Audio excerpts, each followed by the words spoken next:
एक बूढ़ा था, उसके दो बेटे थे। प्यार से वह छोटे को छुटकू, अब बड़े को बड़कू कहता था। दोनों बड़े आलसी और निकम्मे थे, अपनी पत्नियों के साथ निठल्ले बैठे रहते, लेकिन बूढ़े के काम में हाथ न बंटाते। छोटा लड़का बड़े पर काम का दबाव डालता और बड़ा छोटे पर। अपने बेटों की लड़ाई देख बूढ़ा बहुत दुखी था। गांव वालों ने उसे समझाया, दोनों को खेत बांट दो, अपना अपना पेट भरने के लिए उन्हें अवश्य मेहनत करनी पड़ेगी। बूढ़े ने वैसा ही किया। उसके पास एक बड़ा खेत था, उसने आधा आधा दोनों को बांट दिया। अब उनके आगे परिश्रम करने के अलावा कोई चारा न था। बूढ़ा एक महीने छुटकू के साथ खाना खाता और एक महीने बड़कू के साथ। थोड़े दिन वे अपने बूढ़े पिता को खाना खिलाते रहे, परंतु कुछ दिनों बाद खाना परोसते समय उनकी पत्नियां नाक भौं सिकोड़ती और कहती, ऐसे कब तक खिलाएंगे इस बुढ़े को।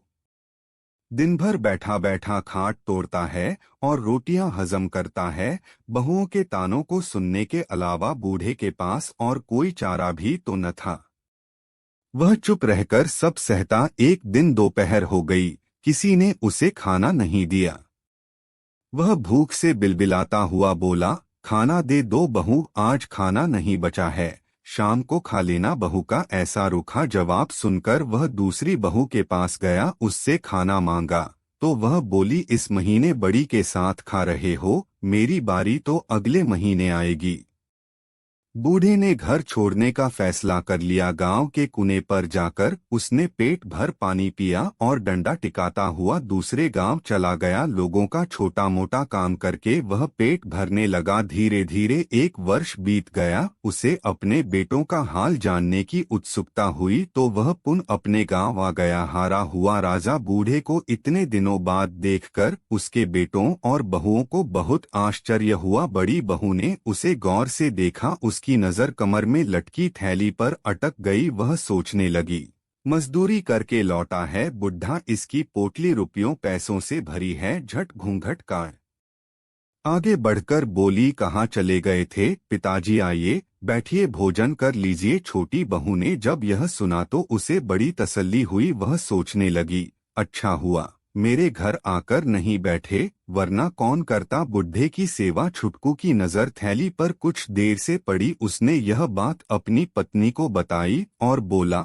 देख, कल पिताजी को अपने घर बुला लाना, प्रेम से उनका दिल जीतने की कोशिश करना, वरना बड़कू बहुत चालाक है, उसकी पत्नी भी बहुत चतुर है, पूरी थैली हजम कर जाएंगे। वे दोनों छुटकू बड़कू वे दोनों बूढ़े की सेवा करने लगे। दोनों बहुएं खाने पीने का ध्यान रखने लगी। बूढ़ा उस थैली को कभी अपनी कमर से अलग न करता, सोते समय भी अपने तन से चिपकाए रखता। उसके बेटे और बहू की नजर उस पोटली पर अटकी रहती। एक दिन बूढ़े की मृत्यु हो गई। छुटकू और बड़कू को पिता की मौत का गम नहीं था, परंतु दोनों को थैली खोलने की जल्दी पड़ी थी जो मृत बूढ़े की कमर से बंधी थी। बड़कू ने थैली खोलनी चाहिए, छुटकू बिगड़ पड़ा। दोनों थैली पर अलग अलग हक जताने लगे। गांव वाले शोर सुनकर आ गए। उन्होंने उन्हें लड़ने से रोका और कहा कि थैली के धन को तुम दोनों आधा आधा बांट लो, लड़ क्यों रहे हो। गांव के सरपंच ने थैली को खोला तो सभी दंग रह गए। उसमें मिट्टी,